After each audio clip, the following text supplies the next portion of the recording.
우유부단한 사람이 있죠. 이런 사람들의 특징은 분명한 판단의 기준이 없습니다. 그래서 바람 부는 대로 흘러가는 사람이죠. 이런 사람들을 우리가 쉽게 뭐라 그러죠? 맹탕이라 그렇게 얘기하죠.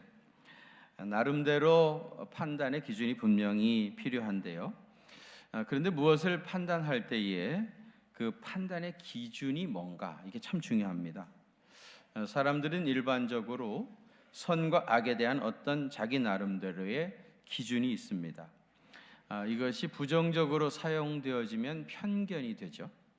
웹스터 사전에 보면은 편견을 미리 정해진 판단이라 그렇게 설명했습니다.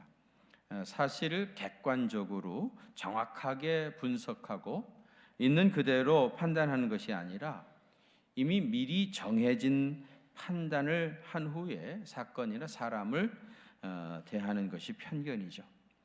이걸 선입견이라고 하기도 하는데요. 어떤 선입견이나 편견을 가지고 보니까 사실을 있는 그대로 정확하게 파악하지 못하는 경우들이 종종 있을 수 있습니다. 유대인들은요, 이방인에 대한 엄청난 편견이 있었습니다. 그들은 이방인들을 돼지나 개 정도로 생각했습니다. 그래서 이방인 개 그런 식으로 호칭했습니다. 만일 어쩔 수 없이 자기 딸을 이방인에게 아내로 주게 되어지면은 돼지한테 줬다 그렇게 생각할 정도였습니다. 이방인들을 이렇게 생각하고 있었는데 오늘 우리 본문은 이방인의 첫 열매인 고넬료가 예수님을 영접하고 주님의 자녀가 된 역사적인 사건입니다. 복음이 드디어 유대인의 벽을 넘어서 이방 세계로 전해지기 시작했습니다. 이 역사적인 사건이 사도행전 10장 오늘 우리 본문에서 자세하게 설명이 되어 있습니다. 지난 시간에 베드로가 욥바에서 죽었던 다비다를 곧 살려낸 후에 시몬이라고 하는 무두장이의 집에 머물렀다고 했습니다. 시몬의 직업이 무두장이었는데요. 옛날 우리 개역 한글판에서는 피장이 시몬 그렇게 얘기했습니다. 무두장이 피장이 그러는데 그게 뭐 하는 사람인가 하면은요, 죽은 가죽의 시체를 벗겨 가지고 가죽 제품을 만드는 사람입니다.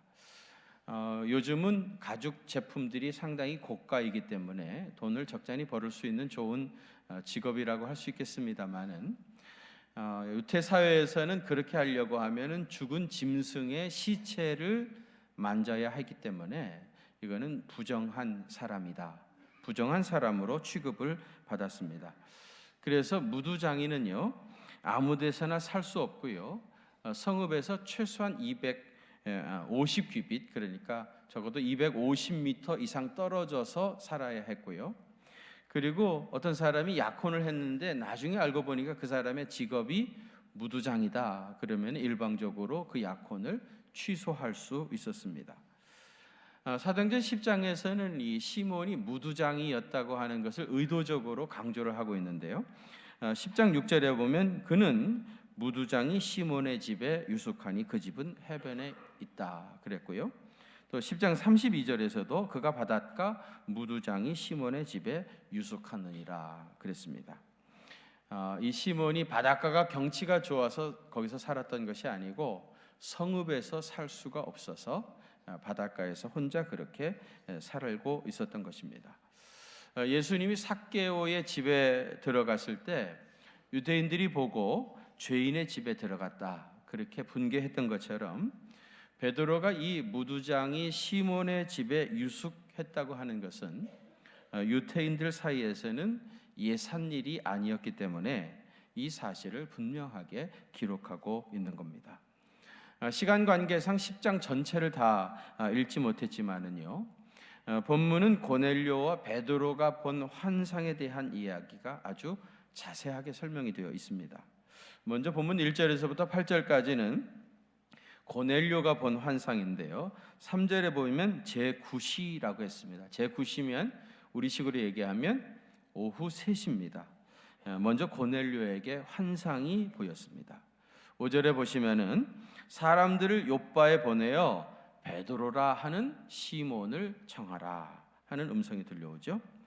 그가 지금 해변에 무도장이 시몬의 집에 있다면서 그 집까지 친절하게 알려주었어요.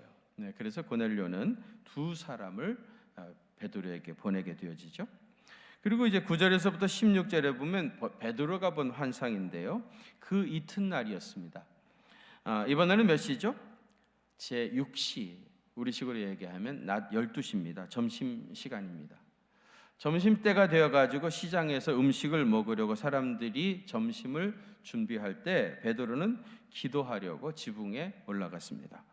그런데 바로 이때 환상이 보였습니다.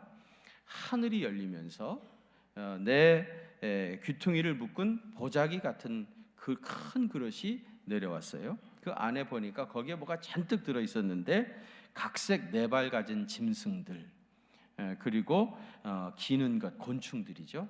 그리고 하늘을 나는 조류들이 잔뜩 그 안에 있었던 겁니다. 그리고 하늘에서 음성이 들려오죠. 베드로야, 일어나 이것을 잡아먹어라 하는 음성이 들려왔습니다. 이때 베드로가 뭐라고 말합니까? 주여, 그럴 수 없나이다. 속되고 깨끗하지 아니한 것을 결코 내가 먹지 아니하나이다. 하늘에서 두 번째 소리가 들려오죠. 하나님께서 깨끗하게 하신 것을 네가 속되다 하지 말라. 그렇게 말씀합니다. 이런 일이 한 번 있었던 것이 아니라 3번이나 있은 후에 그 그릇이 다시 하늘로 올라갔다고 했습니다. 베드로의 마음속에는 속되고 더러운 것에 대한 자기 나름대로의 분명한 판단의 기준이 있었습니다. 레위기에 나오는 정결법에 따라서 먹을 수 있는 정결한 음식과 또 먹을 수 없는 부정한 음식에 대한 분명한 기준이 있었고요. 베드로는 철저하게 이 음식 규례를 지키며 살아왔던 사람입니다. 또 유대인으로서 가까이 할 수 없는 사람, 죄인이라든지 세리라든지 창기 같은 사람을 가까이 하지 않았고요. 또 할례를 받지 않은 이방인들하고 그들의 집에 들어가서 음식을 먹거나 교제하거나 그러지 않았습니다. 베드로는 이래도 좋고 저래도 상관없는 우유부단한 사람이 아니라 나름대로 분명한 판단의 기준을 가지고 그것을 고집하며 살았던 사람입니다. 베드로가 먹을 수 없다고 계속해서 주장했던 것은 지금은 점심때이고 내가 아무리 배가 고프다 하더라도 그것은 성경에서 먹지 말라고 하는 부정한 음식이고 내가 지금까지 한 번도 이런 부정한 음식을 먹어서 내 몸을 더럽힌 적이 없는데 이제 와서 부정한 음식을 먹어서 하나님의 법을 저버릴 수 없다. 그렇게 주장했던 겁니다. 여러분, 베드로의 이 말이 뭐가 하나라도 잘못했습니까?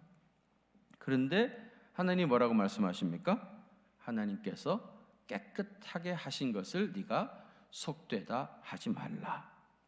그러니까 여러분, 여기 보자기 환상 속에 나오는 각색 4발 가진 짐승과 기는 것, 공중에 나는 조류들이 무엇을 상징한다고 생각하십니까? 이방인들을 말하고 있죠. 이방인을 상징하고 있습니다. 베드로는 이방인들이 부정하다고 생각하고 절대로 가까이 하지 않았습니다. 그런데 하나님께서는 깨끗하게 했다. 깨끗하다. 그렇게 말씀하시는 겁니다.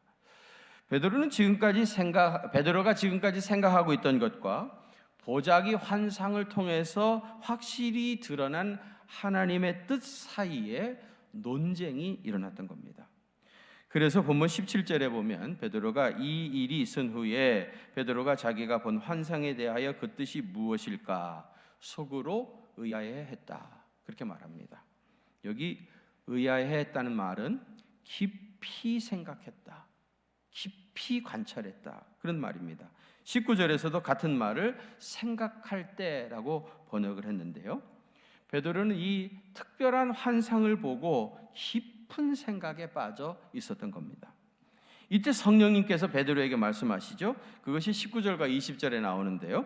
두 사람이 너를 찾으니 일어나 내려가 의심하지 말고 함께 가라. 내가 그들을 보내었느니라.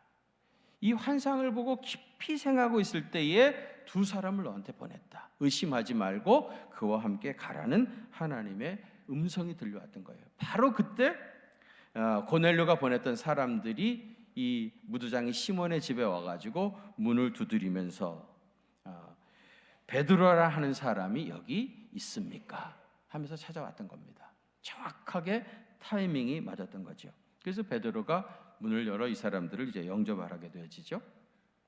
이들을 보냈던 고넬료라는 사람은요, 혈통적으로는 로마 사람이었고요, 직업은 군인이었습니다.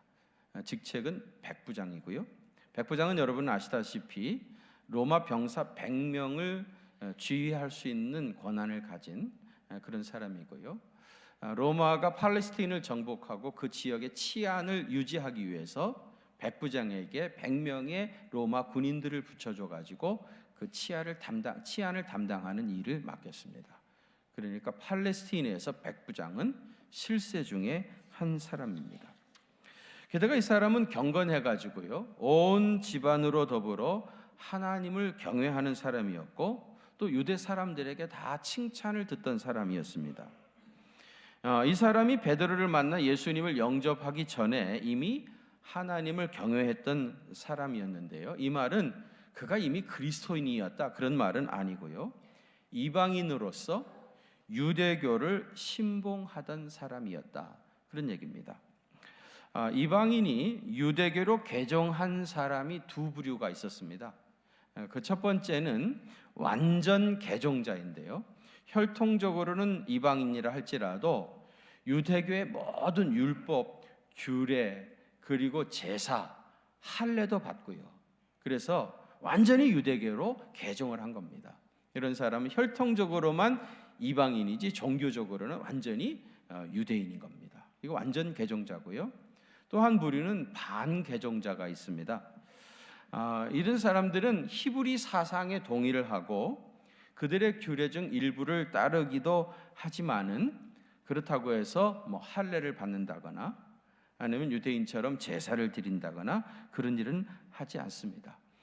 그래서 이 반개종자들을요, 유대인들은 언약의 외인이라 그러면서 이방인 취급을 했어요. 그러니까 이런 사람은 혈통적으로도 이방인이고 종교적으로도 이방인입니다. 여기 고넬료는 반개종자였습니다. 그래서 히브리인들의 기도 생활이나 구제 이런 것들은 따랐지만은 할례를 받았다거나 모세 율법을 다 지켜 행하던 사람은 아니었습니다. 이런 고넬료가 복음을 영접하고 주님의 자녀가 되어지는 것은 결코 쉬운 일이 아니었습니다. 우선 그가 이방인이었다고 하는 말은요, 그 신앙적 유산이 전혀 없는 사람이다 그런 뜻이죠. 여러분, 대대로 예수 믿는 가정에서 태어난 사람들은 이 신앙의 유산이 얼마나 귀한 것인지 잘 느끼지 못하지만은 여러분 가운데서도 여러분 집안에서 제일 처음 예수 믿은 사람들은 이 신앙의 유산이 없다고 하는 것, 이것이 얼마나 큰 어려움인가 하는 것을 아마 몸으로 느끼고 계실 것입니다. 그리고 로마 사람들은요, 다신교를 믿었습니다. 다신교라고 하는 것은 여러 신들을 한꺼번에 다 섬기는 겁니다. 아무 갈등 없이 뭐 이 신도 섬기고 저 신도 섬기고 이 나라 신도 섬기고 뭐 온갖 신들을 아무 갈등 없이 다 섬기는 게 다신교입니다. 근데 유태교의 야훼 신앙은 뭡니까? 유일신관이죠. 다른 신은 다 인정하지 아니하고 다 버리고 오직 야훼 하나님만을 섬기는 거예요. 평생 그는 다신교 사상에 절어서 살아왔던 사람인데 어느 날 갑자기 야훼 신앙, 오직 유일신 하나님만을 섬기는 이 신앙을 갖는다고 하는 것이 사상적으로 잘 이해가 되지 않았을 겁니다. 게다가 그가 높은 지위의 사람이었다고 하는 것이 신앙을 갖는데 결정적인 장애가 됐어요. 사실 여러분, 그 팔레스타인에서 실세라고 하는 사람이 야훼 신앙을 받아들인다는 것이 그게 쉽지 않아요. 가난하고 가난하고 이제 약한 사람들, 이런 사람들은 신앙을 받아들이기 쉬울런지 몰라도 사람들에게 주목을 받고 있고 높은 지위에 있는 사람이 신앙을 받아들인다는 것이 결코 쉽지 않았고요. 특별히 이 사람이 로마 사람이었다고 하는 것은 이스라엘 하나님 야훼 신앙을 받아들이는 것은 결정적으로 어려웠습니다. 왜냐하면 그때 당시 사람들은요, 나라와 나라, 민족과 민족의 전쟁이라고 생각하지 않았습니다. 그들은 전쟁은 신들의 전쟁이라고 생각했어요. 그래서 이 나라 사람들이 섬기는 신과 다른 나라 사람들이 섬기는 신들과의 전쟁이라고 생각한 겁니다. 그래서 여러분, 로마가 팔레스타인을 정복했으면은 로마 사람들이 섬기는 신 중에 대표 가이사 황제 신이 이스라엘이 섬기는 야훼 신을 이겼다고 생각한 겁니다. 그러니까 피정복민이 자기를 정복한 나라의 신을 섬기는 것은 자연스러운 일이지만은 정복한 나라의 백성이 피정복민의 신을 섬긴다고 하는 건 이건 도저히 당시에 종교관으로 세계관으로 있을 수 없는 일이었던 거예요. 근데 이 사람은 로마 사람이 이스라엘의 하나님 야훼 신을 섬기게 된 겁니다. 이런 정황들을 살펴볼 때 고넬료가 하나님을 믿고 복음을 받아들이는 것은 결코 쉽지가 않았습니다. 그런데 너무나 분명한 환상을 보았기 때문에 사람을 무두장이 시몬의 집에 보내서 베드로를 자기 집에 초청했던 겁니다. 초청을 받았던 베드로가 고넬료의 집에 들어왔을 때를 보세요. 25절에 보면 베드로를 기다리고 있다가 들어오니까 그 발 아래 절을 했다고 그래요. 틀림없이 이 사람은 백부장의 정복을 입고 있었을 것입니다. 그 화려한 로마 군복을 입은 사람이 베드로 발 앞에 엎드려 절을 했습니다. 여러분, 여기 절을 했다는 것은 단순히 예의를 갖췄다 하는 말이 아니고요, 베드로를 신처럼 경배했다 그런 뜻이에요. 그래서 이 베드로가 26절에 보면은요, 이 고넬료가 자기에게 절하면서 신처럼 경배하려고 하니까 뭐라 그래요?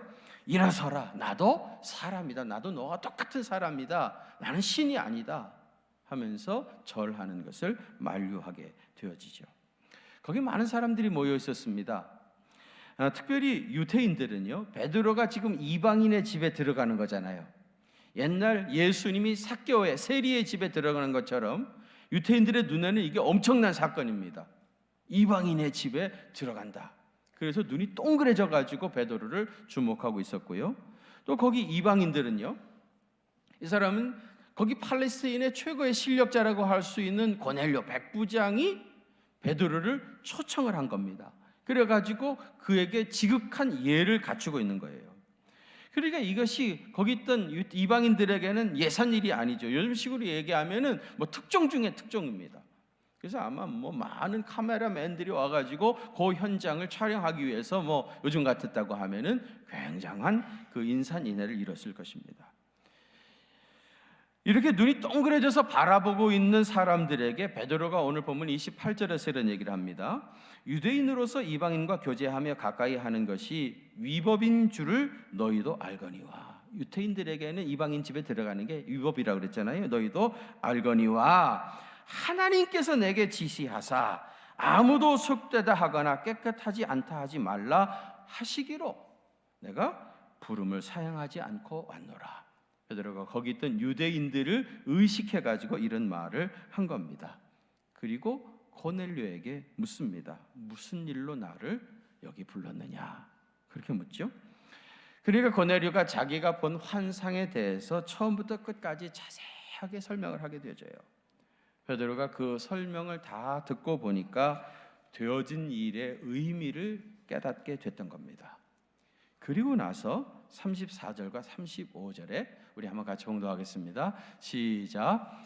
베드로가 입을 열어 말하되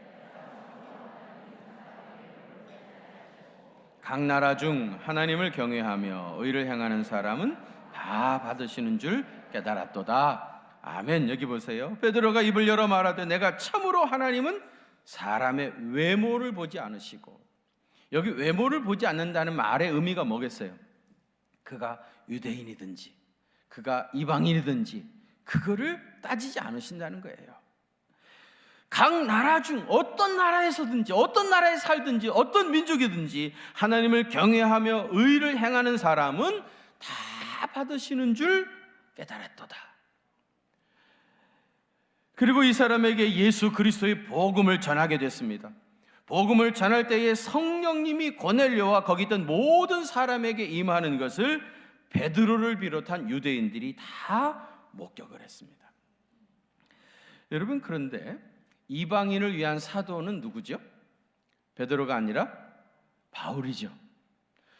근데 이 사울이 바울 된 이야기가 사도행전 9장, 지금 이제 10장이고요. 사도행전 9장에서 이미 사울이 다메섹 도상에서 예수님을 만나가지고 회심하고 바울이 됐습니다. 이방인의 사도 바울이 이미 9장에서 준비가 되었습니다. 그죠? 그리고 이제 10장으로 넘어와가지고 이방인의 첫 열매인 고넬료가 예수님을 영접한 이야기가 나오는 건데, 구성으로 얘기하면 이방인의 사도 바울이 준비가 되어 있으니까 이 사울이 고넬료의 집에 가가지고 그에게 복음을 전해서 이방인의 첫 열매가 맺혀지는, 그렇게 스토리가 전개가 되어지면은 훨씬 더 구성이 자연스럽게 되지 않겠습니까? 그런데 왜 유태인의 사도인 베드로가 이방인 고넬료의 집에 가서 그에게 복음을 전했겠습니까?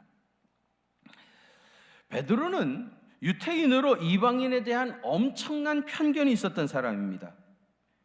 베드로는 이방인들이 개나 돼지처럼 영혼이 없기 때문에 하나님을 예배할 수 없다고 생각했던 사람입니다.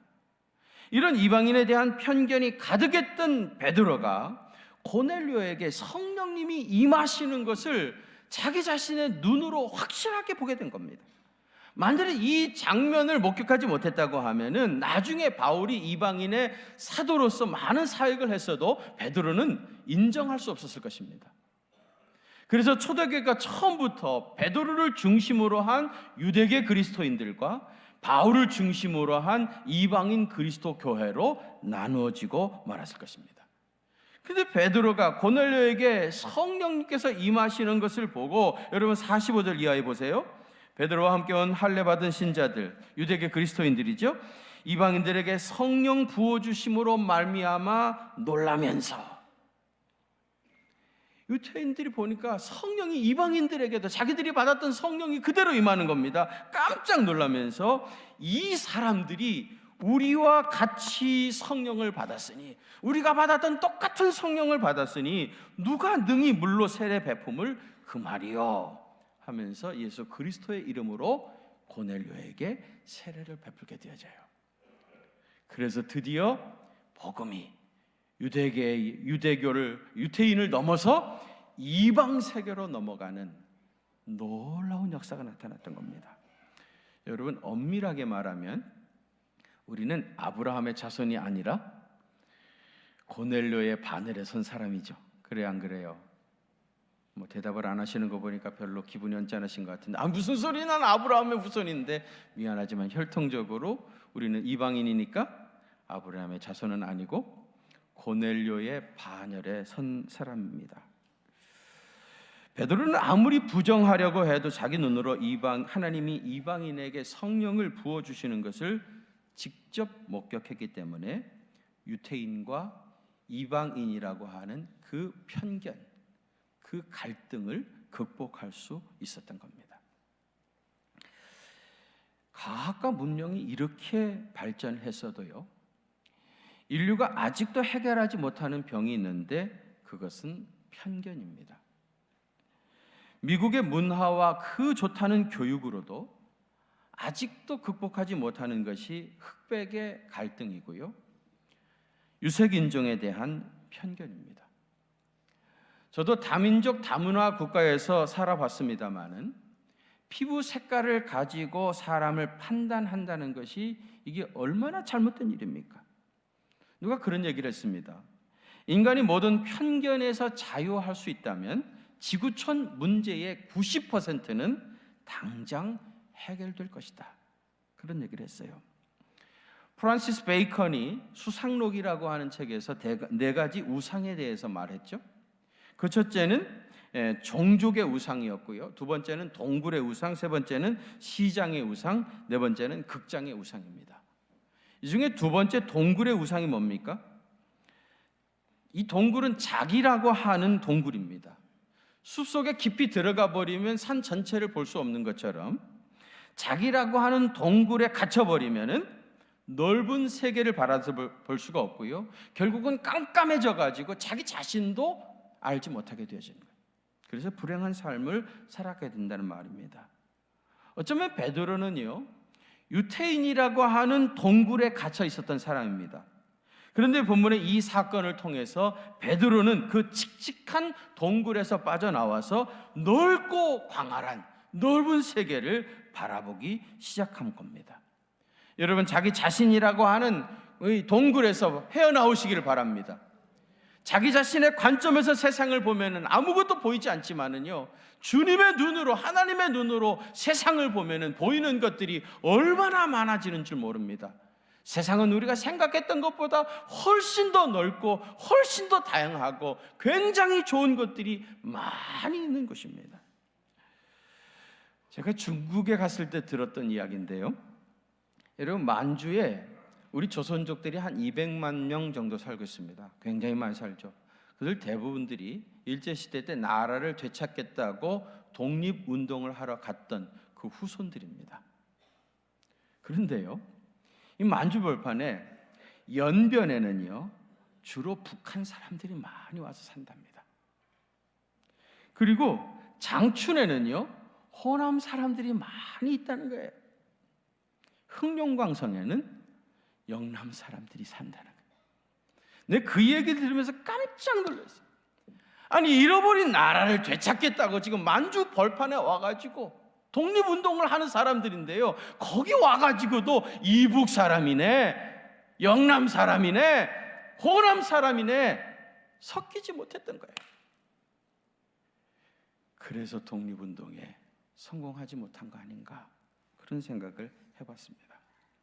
성령님은 하나 되게 하시는 영이십니다. 하나님의 꿈은 모든 장벽과 차별이 무너져서 예수 그리스도를 중심으로 온 세상이 하나 되는 것입니다. 사람들이 미국을 샐러드 볼과 같다, 그런 얘기를 합니다. 여러분, 샐러드는 어떻게 만들죠? 뭐 야채도 이것저것 집어넣고, 있는 대로 다 집어넣고, 거기다 과일도 이것저것 잘라 집어넣고요, 거기다 견과류도 막 집어넣습니다. 어떻게 보면 도저히 섞일 수 없는 것들인데 샐러드 볼에다 이걸 다 집어넣고 거기다 마요네즈를 넣고 막 저으면 아주 맛있는 샐러드가 됩니다. 사과의 맛은 여전히 사과의 맛이 있습니다. 뭐 갑자기 무슨 사과의 맛이 이상해진 게 아니잖아요. 땅콩은 그대로 여전히 땅콩입니다. 자기 맛을 그대로 내면서도 샐러드라고 하는 새로운 맛을 창출해내는 것이 미국 사회다. 미국은 샐러드 볼과 같은 나라다, 그렇게 설명을 합니다. 세계 중심이라고 하는 뉴욕에 젊은 사람들은 몇 번씩은 꼭 가봐야 된다, 그런 생각을 해봐요. 거기 뭐 고칠 빙들이 많이 있고 볼 것이 많아서 그런 것이 아니고요, 뉴욕은 인종 전시장과 같이 전 세계 모든 사람들이 와서 살고 있습니다. 정말 도저히 같이 살 수 없을 것 같은 사람들이 거기 모여가지고 뉴욕이라고 하는 어떤 문화를 만들고 나름대로 거기서 자연스럽게, 자유롭게, 편안하게 살고 있는 겁니다. 뉴욕은 우리가 지향해야 할 미래 사회를 우리에게 보여주는 샘플이라고 생각합니다. 여러분, 어차피 자기와 똑같은 사람은 없습니다. 어차피 똑같지 않다고 하면 다른 것을 인정하고 존중해 주어야 함께 살 수 있는 겁니다. 남자와 여자가 얼마나 다릅니까? 오죽하면은 화성에서 온 남자와 금성에서 온 여자라고 그러겠습니까? 화성 사람하고 금성 사람하고 말이 통하겠습니까? 문화가 같겠습니까? 이런 사람이 한 집에서 사니 얼마나 힘든 게 많겠습니까? 그러나 다른 것을 오히려 서로 존중하고 나와 다르기 때문에 더 귀하다고 인정할 수 있다면 얼마든지 화성에서 온 남자와 금성에서 온 여자가 행복하게 살 수가 있습니다. 성령님은 하나 되게 하시는 영입니다. 고넬료에게 성령님이 임하셔서 이방인과 유대인의 벽이 허물어졌던 것처럼 오늘 주님 앞에 나온 사랑하는 성도 여러분들에게도 성령님이 임하셔서 성령 안에서 모든 편견이 극복되어지고 인종과 민족, 지역과 성별의 장벽이 넘어져서 성별의 장벽을 넘어서 하나됨의 그 진정한 기쁨과 참된 자유를 경험하는 믿음의 사람 되시기를 바랍니다. 여러분, 오늘 주신 말씀 생각하면서 한번 잠깐 통성으로 기도하십시다. 성령님은 하나 되게 하시는 영입니다. 성령을 받아야 모든 장벽과 편견을 극복할 수가 있습니다. 성령님 오셔서 모든 장벽이 무너져 내리게 하여 주시고 성령 안에서 우리 모두가 하나 되어지는 놀라운 은혜가 임하게 해 주옵소서. 여러분 간절한 마음으로 통성을 한번 같이 뜨겁게 기도하겠습니다. 거룩하신 아버지 하나님, 마지막 날에 남녀 종들에게 부어주시겠다 하시던 하나님의 성령님 오시옵시사 아버지 하나님, 모든 편견과 장벽이 무너져 내리게 하여 주시고 하나됨의 놀라운 역사들을 체험할 수 있도록 은혜를 더하여 주시옵소서.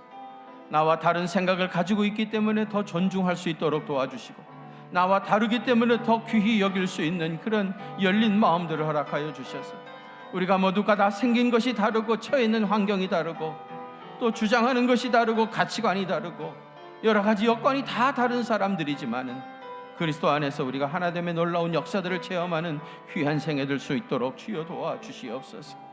아버지 하나님이 성령님이 오시옵소서.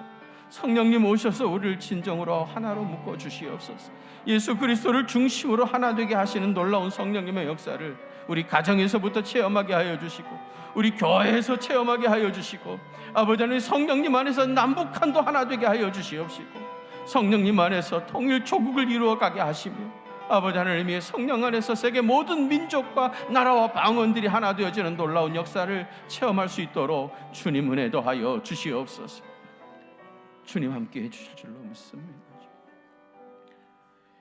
이제는 우리 구주 예수 그리스도의 그 크신 은혜와 하나님 우리 아버지의 무한하신 사랑하심과 성령님의 위로하심과 교통하심이 성령의 충만함을 받아 모든 편견과 장벽을 극복하고 성령 안에서 하나됨을 이루며 살아가기를 원하시는 사랑하는 경기중앙교회 온 성도들과 또 저들의 가정과 그 생업의 현장들 위에 이제로부터 영원토록 함께 계시옵기를 간절히 축원하옵나이다. 아멘.